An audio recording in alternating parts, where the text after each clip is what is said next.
Agora, gostaria de passar a palavra, então, dando continuidade ao nosso webinar, a Marina de Castro Rodrigues, coordenadora de responsabilidade social corporativa da Egea Saneamento, que vai conduzir, então, o nosso próximo painel, que terá como tema, né, o panorama da disponibilidade dos recursos hídricos do país e aplicação de instrumentos econômicos para a gestão. A palavra é com você, Marina. Obrigada, Juliana. Bom dia a todos. Obrigada pelo convite de participar aqui dessa conversa e mediar uma conversa sobre um tema que é bem desafiador no nosso país, né? Vamos falar do panorama de disponibilidade dos recursos hídricos do Brasil e a aplicação dos instrumentos econômicos para a gestão, com o difícil objetivo de discutir a demanda de água nos diferentes setores da economia no país e a alocação eficiente de recursos em situações de crise. Tenho aqui comigo dois participantes para essa conversa. Oscar Cordeiro, que é diretor de regulação da ANA, que é a Agência Nacional de Águas e Saneamento Básico agora. Bem-vindo, Oscar. E Gustavo Veloso Breviglieri, espero ter pronunciado corretamente, fica à vontade para corrigir, que é pesquisador no FGV-SES, que é o Centro de Estudos em Sustentabilidade da FGV. Bem-vindos e obrigada pela participação de ambos. A gente vai começar com uma primeira rodada de perguntas individuais para cada um dos palestrantes. Vou começar, então, com o Oscar Cordeiro, que é o diretor da Agência Nacional de Águas, para já começar a tratar um pouco da gestão de recursos hídricos, que é um problema muito complexo no nosso país, que tem aí dimensões continentais e uma diversidade muito grande em relação à disponibilidade hídrica de cada estado, né? Se a gente pensar, por exemplo, que a bacia do Rio Amazonas contém mais de 50% das águas do país, mas concentra 4% da população, ao passo que 80% dos brasileiros vivem em megacidades, mais próximas da costa leste, como São Paulo e Rio de Janeiro, que aí enfrentam grandes crises hídricas e estresse devido ao crescimento rápido e desenvolvimento. Então, eu gostaria de convidar o Oscar a comentar um pouco sobre o panorama atual da disponibilidade de recursos hídricos no país, do ponto de vista da ANA, que tem agora, inclusive, essa novo mandato, desde a nova lei do saneamento básico, que entrega também essas questões. Eu passo a palavra a você, Oscar.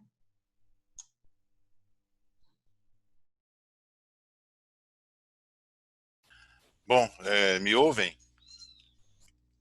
Sim, um bom dia a todos, né? Eu queria agradecer o convite, em primeiro lugar, que foi feito aí, né, pelo Pacto Global, pela Fundação Getúlio Vargas, pelo movimento El Agua Nos Une, e é uma satisfação estar aqui discutindo um tema tão importante, né, tão de atualidade, né? De fato, Marina, você fez uma observação.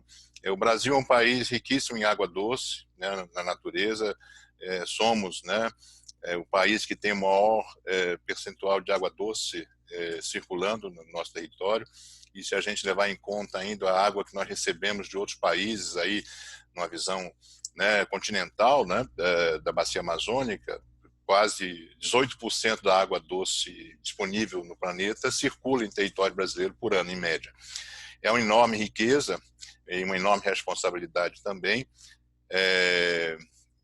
que a ANA, né, na verdade, ela coordena um sistema, já que, por ser um país dessa dimensão, nós temos que dividir tarefas. A água é, no Brasil, um bem público, mas que está sob tutela da União para alguns rios de maior porte, rios que atravessam 2 estados, rios que servem de fronteira entre estados ou países, ou vêm de outros países, e esses são rios de domínio da União, e as outras águas que são de domínio dos estados. Então, nós temos que sempre trabalhar de forma articulada e, né, com cooperação com os estados. Você falou também, a água no Brasil, ela está normalmente onde o povo não está, né, e o povo está onde a água é pouca. Então, esse é um grande desafio. Peru também tem esse problema, né, de colegas peruanos, que nem sempre a disponibilidade é maior lá onde está a maior concentração de população. Isso nos leva, de fato, a várias situações no Brasil de crises, né, na disponibilidade hídrica.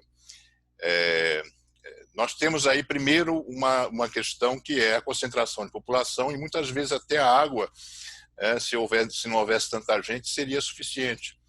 Mas 80% da população brasileira vive a menos de 100 quilômetros da costa. Então, todo esse nosso portal atlântico, nós temos aí crises aí, às vezes esporádicas, né, ou cíclicas, no abastecimento de água. Então, Brasil, de um modo geral, nós temos uma situação muito confortável quando nós trabalhamos, vemos a região norte do país, mas mesmo na região norte, até em função de poluição, né, nós temos aí alguns trechos de rios que ficam disponibilizados, porque a água, embora tenha a quantidade, a qualidade da água ela é comprometida, mas nós também temos na região norte, muitas vezes é novidade, alguns trechos de rios, no estado do Tocantins, por exemplo, em que existe um alto consumo de água para irrigação. Então, mesmo em situações assim de aparente riqueza hídrica, usos intensos por um determinado setor, no caso do setor de irrigação, acabam por causar aí certos desequilíbrios na disponibilidade. De um modo geral, nós temos a região Nordeste, que é uma região cíclica, quer dizer, climaticamente exposta à falta de disponibilidade de água, todo o semiárido brasileiro. O semiárido brasileiro é o semiárido mais habitado do mundo, então, e tem aí uma população importante do Brasil que depende dessas águas. E temos também essas faltas, essas crises cíclicas, esporádicas, a que você se referiu, no caso das metrópoles, né? Rio de Janeiro passou por isso, São Paulo, Belo Horizonte, e atualmente, né, a própria região sul, Curitiba, está padecendo aí de falta de água. Então, esse fenômeno, né, quer dizer, a concentração populacional, ela acaba por causar também esse desequilíbrio. Outras regiões do Brasil, o próprio sul, na região arrozeira também, em função do alto consumo de água para irrigação, nós temos aí também algumas situações de crise hídrica e, assim, num panorama mais geral, alguns tributários de rios, como tributários de São Francisco também, como o Rio Urucuia, como o Verde Grande, né, e outros rios também que drenam diretamente para o litoral, né, também passam por problemas cíclicos. A ANA, ela trabalha monitorando, acompanhando todas essas informações. Há um relatório anual que a ANA produz para ser apreciado pelo Conselho Nacional de Recursos Hídricos. Aliás, quem não conhece, eu recomendo fortemente a consulta ao site da ANA e a leitura deste relatório de conjuntura, em que anualmente traz aí um balanço das condições, né? Além disso, internamente, a gente tem a produção semestral de relatórios em que a gente avalia o comprometimento dos recursos hídricos nacionais. Isso orienta uma série de tomadas de decisões da ANA. Vamos falar, talvez eu vou falar mais aqui dos instrumentos de comando e controle, né? Nós temos aí as outorgas da ANA, nós temos marcos regulatórios, nós temos termos de alocação, uma série de iniciativas que a ANA toma em articulação com os estados. É importante que se diga que gestão da água no Brasil não se faz sozinho pela ANA, assim, é compulsória, essencial a participação dos estados. Então, já existe toda uma série de instrumentos de comando e controle, de alocação, de pactos, que permitem que a gente possa passar melhor por essas situações de crise na disponibilidade. O Brasil, o semiárido brasileiro, enfrentou aí uma estiagem muito severa num ciclo que é dos últimos 7 anos, 8 anos, melhorando um pouco agora, e talvez tenha um ciclo de seca assim, mais intenso porque passou o semiárido brasileiro, mas se nós pensarmos, analisarmos, os impactos socioeconômicos foram menores, assim, em função de toda uma série de providências que foram tomadas aí, assim, na mitigação dos efeitos da seca, na alocação mais eficiente desses recursos. E isso deve-se, em parte, né, à existência do Sistema Nacional de Gerenciamento de Recursos Hídricos, sistema esse do qual faz parte a ANA e os estados também. Esse é o panorama atual, mas nós temos uma nova lei, né, a ANA mudou de nome e ganhou mais atribuições no mês passado. Então, desde julho, com a promulgação da nova lei, 14.026, não sei de cor ainda o número da lei, a ANA passou a ter também essa função, eu diria, de supervisão e coordenação regulatória de um uso muito importante, impactante da água, que é o uso para o saneamento básico, né? Abastecimento de água, esgoto, saneamento sanitário, drenagem urbana e também resíduos sólidos urbanos. E a ANA tem essa incumbência aí de definir normas gerais, normas de referência a serem adotadas aí pelos estados e municípios, pelos reguladores infranacionais, e o legislador brasileiro entendeu que essa é uma inovação importante, mas dentro ainda do domínio um pouco do comando e controle, das normas de referência, para que a gente pudesse avançar. Nesta mesma lei, foi apresentado um dispositivo também que aperfeiçoa o gerenciamento de recursos hídricos, porque passa a ser também responsabilidade da ANA declarar situação crítica de escassez quantitativa ou qualitativa de águas. Isso faz, de certa maneira, com que haja uma situação definida como de articulação necessária entre Estados e a União para tratar juntos, para trabalhar essa questão da escassez hídrica. Temos vários problemas, nós estamos num contexto, né, assim, de crescimento da demanda por água de forma geral no Brasil. A agricultura irrigada ela tende a crescer, os pontos aí de situações de crise na disponibilidade também tendem a se ampliar. Nós temos também a questão das alterações climáticas que estão aí causando, né, aumento aí dos períodos de maior escassez, de falta de chuvas.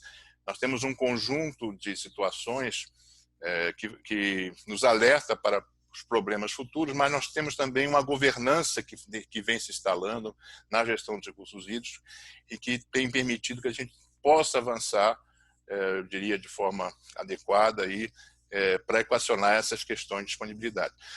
Ou seja, eu acho que durante um certo tempo a ANA e os estados vão ter que trabalhar juntos, de forma coordenada, porque os problemas tendem a ampliar, mas com uma boa governança, né, e com uma boa participação aí dos diferentes atores, né, a gente pode evoluir positivamente. Eu acho que era isso no primeiro momento.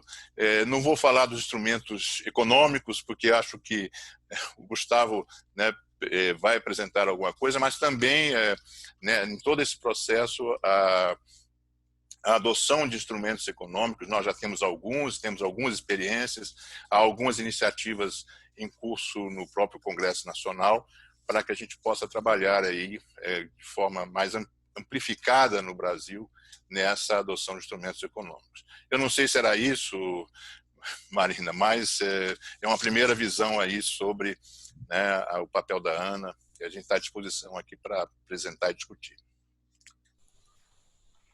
Legal, Oscar, obrigada. Acho que era isso. Você traz uma visão bem ampla do que a gente está chamando de cenário desafiador, né? A importância da articulação e de uma governança entre diferentes atores, União, Estados, e aí você pincela ao final sobre os instrumentos econômicos, e aí a gente vai entrar também na sociedade civil, como a gente, nessa articulação e governança, pode enfrentar juntos esse desafio da gestão dos recursos hídricos. Eu gostaria até, inclusive, aproveitando o seu gancho, pedir para o Gustavo tratar um pouco justamente desse estudo de instrumentos econômicos que foi feito em parceria entre o FGV-SES e a ANA. A Juliana também comentou desse estudo no começo da fala dela. Gustavo, então, queria que você trouxesse um pouco mais sobre o estudo, quais foram as principais conclusões, quais são as oportunidades e desafios para a gente promover a alocação e o uso mais eficiente e sustentável dos recursos hídricos. Passo a palavra para você. Tá legal. Bom, em primeiro lugar, obrigado pelo convite, né? É sempre um prazer poder falar sobre esse trabalho que a gente fez ali em 2016, 2017, com o apoio da Agência Nacional de Águas, mas que rende frutos e discussões ainda até hoje, né? E, enfim, acho que, bom, o Oscar falou sobre o papel dos instrumentos de comando e controle, né?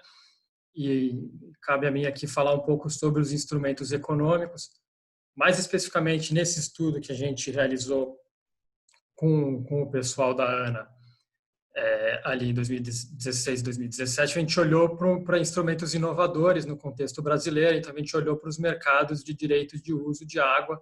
É um instrumento que ainda não existe no Brasil, mas é encontrado em alguns outros lugares do mundo afora.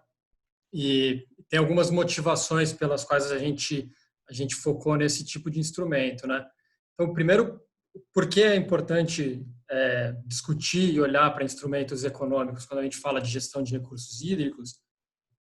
A nossa Política Nacional de Recursos Hídricos reconhece a água como um recurso dotado de valor econômico, né?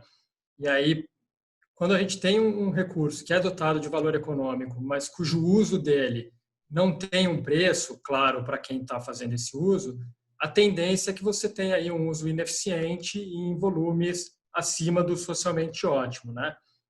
Aqui, olhando a partir de uma perspectiva, digamos, puramente teórica econômica, né?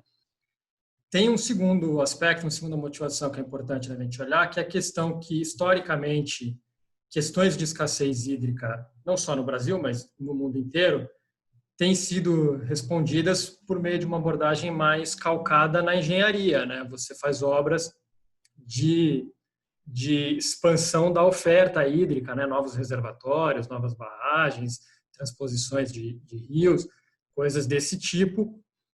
À medida que o tempo vai passando, a tendência é que você esgote as opções mais baratas, digamos assim, de intervenções dessa abordagem mais calcada na engenharia e passe a ter que lidar com projetos mais custosos, mais complicados, né?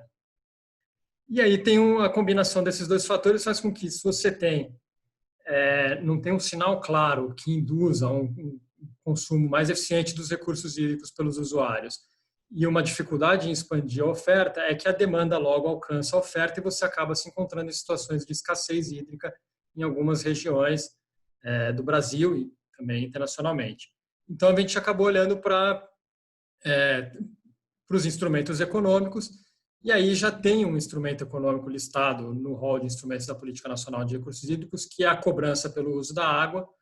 Então, esse instrumento, inclusive, já é fruto de outras avaliações pelo pessoal da Agência Nacional de Águas. Então, a gente acabou olhando para instrumentos inovadores, a gente olhou para os mercados de direito de uso da água, que são, na verdade, uma versão espelhada da cobrança, né? Na cobrança, você tem a autoridade competente estipulando um preço para o uso do recurso.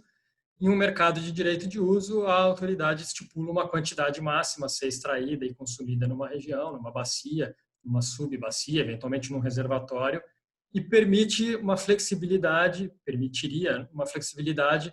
entre os usuários para que eles transacionassem esses direitos de uso entre si e, a partir dessas transações voluntárias, chegassem ali num sinal de preços para o direito de uso e nas quantidades que cada um poderia eventualmente consumir de acordo com as suas necessidades hídricas no momento, né? E, obviamente, que você tem aí uma possibilidade sempre de, quando a gente olha para situações críticas, de crises, de ajustar eventualmente esse limite máximo para corresponder a uma menor disponibilidade hídrica naquele momento, né?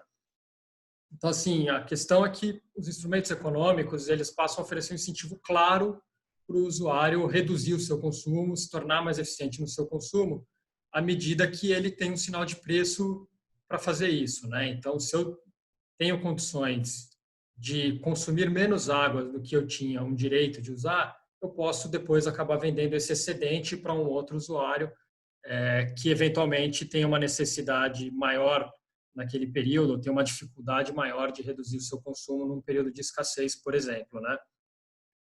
Acho que tem um ponto importante de trazer aqui, que a gente, quando fala de instrumentos econômicos, especialmente quando a gente fala de mercado de direito de uso de água, e dá para ter várias configurações desse tipo de instrumento, a gente não está falando da compra e venda da água em si, propriamente dita. Como o Oscar disse, a água no Brasil é um bem público, é um bem de uso comum.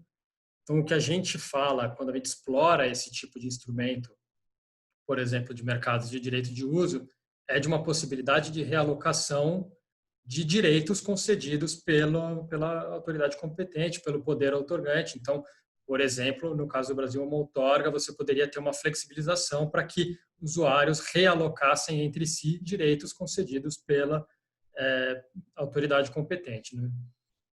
Então, assim, é exatamente essa flexibilidade que traz o ganho de eficiência no uso e é o limite máximo para a extração que garante a sustentabilidade no uso, né? Então, você tem aí na experiência internacional, você vai olhar diversas vezes as autoridades competentes nas bacias hidrográficas vão ver as condições hídricas da região no determinado momento, qual é o nível de água nos reservatórios, vão comunicar para os usuários, olha, esse ano esse é o volume máximo que pode ser extraído aqui nessa bacia, e aí a flexibilidade de transações voluntárias entre os usuários vai fazer com que a água vá sendo realocada para aqueles usos que naquele momento são de maior valor, são de maior necessidade para aquela região. Quem tem condições de reduzir o consumo, reduz e acaba vendendo eventualmente um direito que não vai usar. Quem precisa, por algum motivo ou outro, aumentar seu consumo, aumenta, mas tem uma forma de fazê-lo compensando aquele usuário que reduziu. Então, em momentos de escassez hídrica, em especial, você acaba tendo um mecanismo que minimiza os custos para a sociedade de um evento de escassez ao permitir esse tipo de realocação e direcionar a água para aqueles usos que, no momento crítico, eram os usos de maior valor, eram os usos prioritários ou para aqueles usuários que teriam maior dificuldade de reduzir seu consumo. Tem aqui também um aspecto interessante de falar que você tem, inclusive, a possibilidade, em alguns casos, internacionalmente, de instituições que atuam, por exemplo, comprando direitos de uso de água para garantir a provisão de serviços ecossistêmicos. Então, você tem aí uma possibilidade também de trazer rios ou trechos de rios que estavam superalocados e que comprometiam ali serviços ecossistêmicos na região para níveis sustentáveis de extração a partir da compra e venda desses direitos. Pode ser entidades públicas, podem ser entidades privadas, atuando, digamos assim, com esse olhar de assegurar aí a provisão de serviços ecossistêmicos na região. Por o caso brasileiro, enfim, a gente faz uma exploração no estudo sobre quais caminhos possíveis para o uso desse instrumento no Brasil. E, assim, óbvio que não existe nenhum instrumento que uniformemente poderia ser recomendado para as diferentes regiões, diferentes bacias do país. Então, toda a discussão ela tem que ser contextualizada e trazida para o nível local, né, para o nível de cada bacia. Então, mas a gente identificou ali, tanto com uma exploração da literatura, tanto em contato com os especialistas, com o pessoal do próprio corpo técnico da Agência Nacional de Águas e outros especialistas no setor de recursos hídricos no Brasil, que existe sim uma oportunidade da gente pensar nesses mercados de direito de uso, por exemplo, em caráter temporário, em caráter localizado, especialmente para lidar com situações de crises, né? Especialmente para lidar com aqueles momentos em que os direitos já concedidos não poderiam ser plenamente atendidos e que alguma forma de compartilhamento do esforço de redução do consumo de água naquela região, naquele momento, precisaria ser feito. Tem aí uma oportunidade, talvez, para que compensações financeiras entre os usuários facilitassem a resposta a um momento de escassez. Assim, acho que é algo assim, a complementar os instrumentos que a gente já tem na Política Nacional de Recursos Hídricos, né? Não é algo que compete, muito pelo contrário, né? É algo que pode ser balizado pelo instrumento da outorga, ser discutido no âmbito dos planos de recursos hídricos, eventualmente coexistir com o instrumento da cobrança pelo uso, e pode ser mais uma ferramenta, caso a gente tivesse esse instrumento de mercado de direito de uso de água à disposição dos gestores de recursos hídricos no país, seria mais uma ferramenta para tentar lidar com os problemas e com as condições locais de cada bacia hidrográfica para responder ali aos desafios delas. Então, caso necessário, caso adequado. Acho que uma primeira introdução, acho que é isso. A gente pode seguir conversando ao longo do painel. Obrigada, Gustavo. Agradeço também. A ideia é que a gente devolva uma nova pergunta aos dois. E aí eu estou vendo aqui algumas perguntas do nosso chat que comentam publicações da ANA sobre os preços cobrados pelos comitês de bacia na atualidade. Comentam como incluir os instrumentos econômicos para a eficiência do uso. Também estou fazendo um comentário geral para que vocês possam endereçar nas perguntas, né? Também se a ANA prevê a nível federal leis e medidas para incentivar o processo de reuso industrial, também o processo de captação pluvial como boas práticas. E uma pergunta aí direcionada ao Gustavo: como o estudo avaliou os limites de transacionar um direito de uso entre duas partes privadas, que pode ser previsto pelo órgão outorgante em situações críticas? E, na verdade, todos esses comentários complementam essa pergunta geral, né? O Gustavo tratou um pouco sobre como os instrumentos econômicos podem complementar os instrumentos que já existem nas políticas e práticas dos comitês de bacias, mas a ideia é trazer, a partir dessas perguntas do chat também, os desafios e oportunidades para a implementação de fato desses instrumentos em políticas públicas do país. A gente pode voltar na mesma ordem. Oscar faz uma próxima fala e depois Gustavo. Obrigado, Marina. São questões interessantes. Só para a gente contextualizar, né, instrumentos econômicos, nós temos já a cobrança, tem até uma pergunta sobre isso, e nós temos aí esse mecanismo, né, de mercado de águas, que foi citado pelo Gustavo, que inclusive está em debate no Congresso Nacional. Há um projeto de lei do senador Tasso Gereissati que trata especificamente desse novo mecanismo. E está havendo discussões no Congresso Nacional e pode ser que em futuro próximo isso já se torne a exemplo dessa nova lei aí que dá novas atribuições à ANA, que a gente já tem então a possibilidade, né, de trabalhar com esse conceito. Na verdade, são transferências onerosas de direitos de uso, né? Os usuários entre si que têm direito de uso podem fazer transferências, né, atribuindo valor, né, nesse processo de transferência, certo? Bom, a cobrança que que nós temos no Brasil, isso é importante, ela só existe naqueles locais onde o comitê de bacia aprovou a cobrança, né? Então, é um princípio, sem representação não existe cobrança. Então, tem de haver representação, tem de haver o plano de bacia.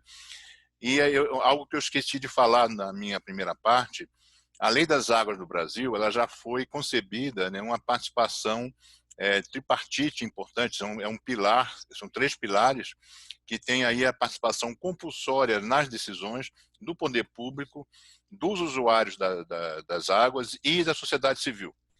Então, os comitês de bacia têm essas 3 representações e eles votam, né, os valores de cobrança, certo? De fato, a ANA identificou que em muitos casos esses valores são baixos, né? Eles não são assim em nível necessário para que haja mudanças substantivas dentro da bacia hidrográfica.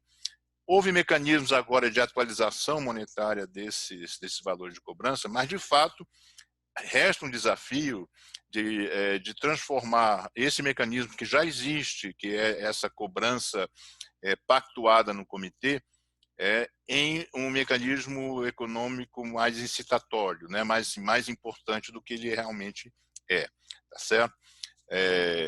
Então isso, mas de qualquer maneira, para algumas bacias hidrográficas do Brasil, como São Francisco, Paraíba do Sul, Jaguari e Piracicaba, essa cobrança já tem exercido aí um papel importante. Essa cobrança, ela incide aí sobre a carga orgânica, a poluição orgânica. Então, de certa maneira, ela, além do licenciamento ambiental, que impõe limites aí para emissões, né, e leva em consideração, muitas vezes, a qualidade do meio receptor, nós temos também esse instrumento econômico para esse tipo de poluição, carga orgânica. Eu vi a pergunta no chat, para outros poluentes industriais, o Brasil ainda não está avançando na questão da cobrança, né, para esses outros poluentes industriais. Então, isso ainda permanece dentro do licenciamento ambiental, que é feito aí, dependendo da natureza do empreendimento, pelo próprio município, pelo Estado, em alguns casos pelo IBAMA, que é o órgão federal licenciador, tá certo? A ANA também, assim, nessa nova função, na definição de normas de referência, certamente já vai haver aí alguma norma referencial sobre essas questões de reuso de água, né? E eventualmente aí sobre captação de água de chuva, como foi perguntado também. Aqui cabe uma observação. Essas normas de referência, elas só vão ser definidas a partir de um processo de consulta pública, né? Isso faz parte aí da lei das agências, isso faz parte do processo de definição dessas normas. Todas as normas, elas vão contar, primeiro, sempre com um processo de avaliação do impacto regulatório e processo de consulta. Então, dessa maneira, né, os diferentes agentes sociais e econômicos, eles podem participar do processo de construção dessas normas de referência. Essas normas de referência também, elas vão levar em conta a enorme diversidade de situações que tem o Brasil. Então, não é uma norma nacional que se impõe a todos, né? Ela é uma norma que vai levar em conta as diferenças climáticas, as diferenças de renda nas regiões do Brasil, que vai levar em conta tamanhos de cidade, né? Certamente, vai levar em conta provavelmente a criticidade ambiental ou sanitária de determinada região, e nós temos aí um processo de construção que vai ser amplamente participativo. A primeira discussão que nós vamos abrir, e já estamos em processo, né, de consulta né, articulações e reuniões com diferentes agentes econômicos e sociais, qual seria o cronograma dessas normas, né? Como que elas devem ser implementadas ao longo do tempo, qual é a urgência, certo? Como essa lei do saneamento, ela ainda está, ela foi promulgada, mas ainda há discussão dos vetos, nós estamos aguardando aí um pouco para que que a gente possa aí anunciar esse cronograma dessa confecção, dessa formulação das normas. E um detalhe importante também para todos, né? Essas normas são de referências, elas não são normas impositivas. Isso é importante que a gente tenha clareza. No saneamento básico, né, a responsabilidade é local, é da municipalidade, né? Então, o governo federal, né, o nível federal, não pode impor, né, vamos dizer, normas de qualidade de serviço ou certos padrões para esse serviço de natureza local. Então, essas normas de referência, elas servem como uma espécie de benchmark, em primeiro lugar, quer dizer, aderir às normas é um bom sinal da prestação de serviço, e também existe o fato de que caso aquele município não esteja aderindo às normas de referência, ele não poderá ser destinatário de verbas federais, de recursos federais. Então, de certa maneira, isso, embora não sejam compulsórias, obrigatórias, né, o fato de de vedar recursos federais, caso essas normas não sejam observadas localmente, isso pode ser também um incentivo, né, à adesão dessas normas. É um trabalho longo, é um trabalho demorado. A ANA recebe essa incumbência do legislativo, mas a gente precisaria trabalhar com muita colaboração, inclusive, de todos aí, das agências infranacionais, dos diferentes players, para que a gente possa avançar nesse contexto. Eu não sei se eu respondi, mas eu tentei fazer um apanhado aí sobre esses diferentes pontos. Obrigada, Oscar. Gustavo, se quiser já seguir.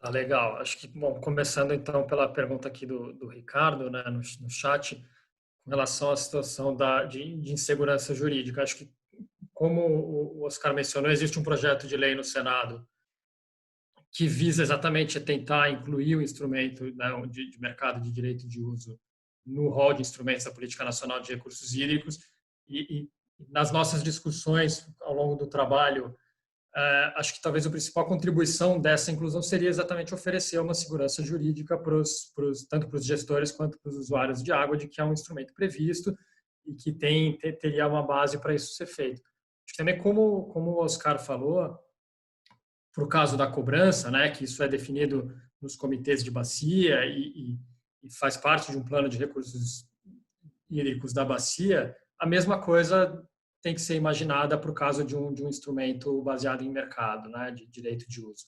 Então, é óbvio que isso também deveria ser discutido no âmbito das bacias e ser aprovado no âmbito das bacias. Então, com anuência ali de novo, gestores, usuários e até sociedade civil, no caso dos comitês de bacia, né? Eu acho que aqui tem uma oportunidade de falar que, por exemplo, a gente já tem a questão em situações de crise, a gente tem, por exemplo, o instrumento da alocação social negociada de água em algumas regiões do Brasil, né? Que na verdade, no momento crítico em que você chega à conclusão de que não vai ser possível atender a todas as outorgas concedidas, os usuários se reúnem com a agência de bacia e chegam a um consenso sobre como reduzir, como compartilhar ali os esforços de redução de consumo de água durante essa situação de escassez, e isso acaba sendo registrado num novo termo de alocação para aquele período crítico, né? Por exemplo, esse é um caminho, uma oportunidade para que um instrumento de mercado pudesse ser incorporado também numa situação que já existe hoje e que você já tem ali um reconhecimento de todos os atores naquela bacia, que os direitos vão ser revistos para baixo para atender uma necessidade hídrica do momento, né? Então, você poderia ter uma compensação financeira entre usuários, mas que é reconhecida em um ato de alocação pela autoridade competente, e isso traria um pouco mais de segurança jurídica. De qualquer maneira, assim, acho que o instrumento da outorga como um todo, ele tem a prerrogativa do poder outorgante de rever esse instrumento, seja com o mercado, seja não, né? Mas acho que talvez a vantagem de ter um mercado de direito de uso é que você tem meios para fazer isso de uma maneira que permite que os usuários depois respondam de acordo com as suas necessidades em um momento de crise, né?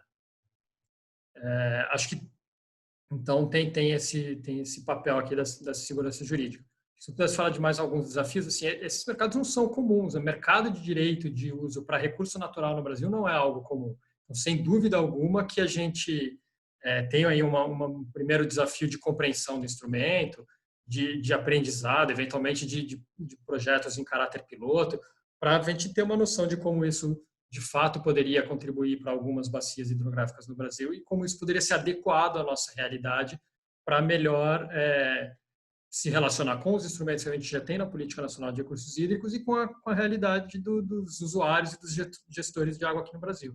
Acho que esse é um desafio quando a gente discute qualquer instrumento novo que surge, que é o de aprendizado com o tempo, né? Então, como a cobrança vem sendo aprimorada com o tempo nas bacias em que ela é adotada, mesmo pode se esperar para um mercado de direito de uso, caso ele venha a ser colocado à disposição dos gestores de recursos hídricos no Brasil.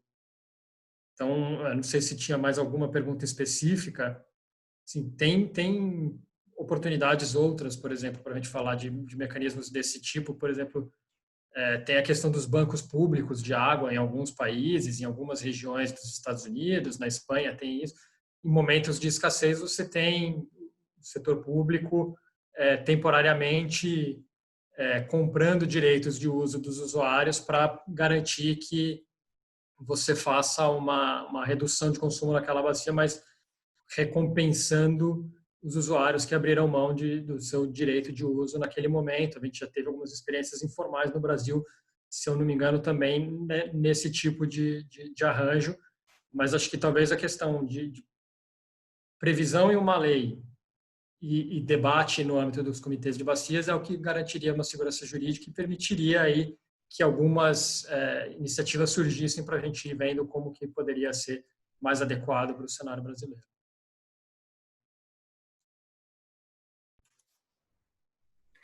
Obrigada, Gustavo, pela sua colocação. Na verdade, a gente avançou bastante o horário. Eu quero dar a Oscar e Gustavo a chance de fazer suas considerações finais. Acho que essa rodada trouxe pontos importantes que mostram a complexidade do estudo e do tema, né? A gente falar da diversidade ainda do país e de aplicabilidade nas regiões com diferentes portes de cidades, clima, situações ambientais, mesmo segurança jurídica, essa ideia que o Gustavo trouxe de que não é um assunto comum, né? Tem um desafio também do esclarecimento e conscientização. Então, eu vou abrir para 2 minutos de considerações finais de cada um dos panelistas de hoje, para a gente poder seguir com a programação do webinar. Por favor, podemos seguir na ordem, Oscar, Gustavo. Não vou consumir os 2 minutos. Eu queria agradecer aí a oportunidade aí pelo convite para a gente poder debater. É um assunto que demanda muitos mais discussões, né, mais reflexões, mas eu encaro como um primeiro contato.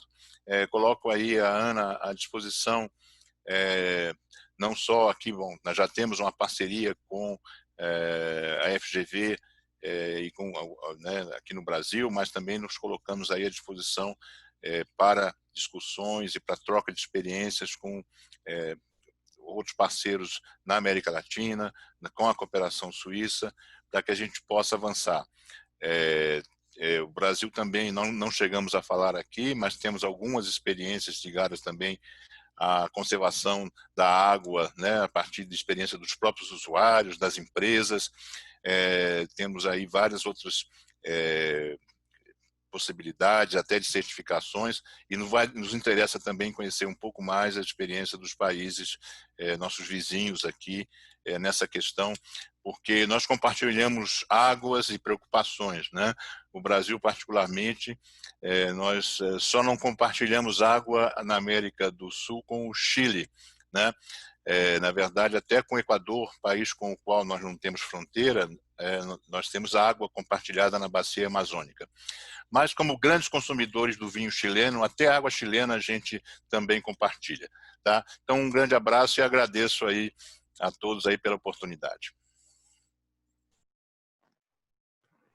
Acho que também não vou usar meus 2 minutos só de novo agradecer o convite. Mais uma vez, a oportunidade de falar do trabalho que a gente fez. A sua voz está metalizada, Gustavo. Tem algum problema com o seu microfone? Oi. Agora? Não.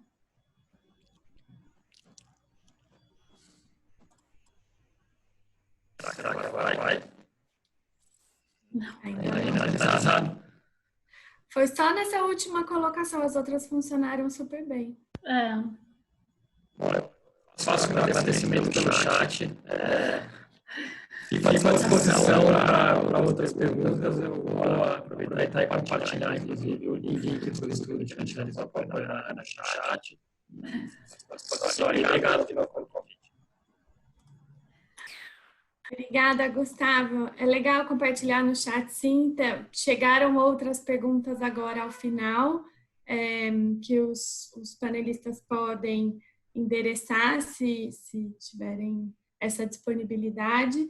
Agradeço mais uma vez ao Gustavo e ao Oscar. Acho que a gente traz aqui um assunto complexo, muito relevante e muito importante para o desafio da universalização de acesso à água que a gente tem, não só na Agenda 2030, agora também, né, no nosso novo marco, como isso se contextualiza não só no Brasil, como aí nos outros países com quem a gente compartilha as águas, né, como o Oscar disse.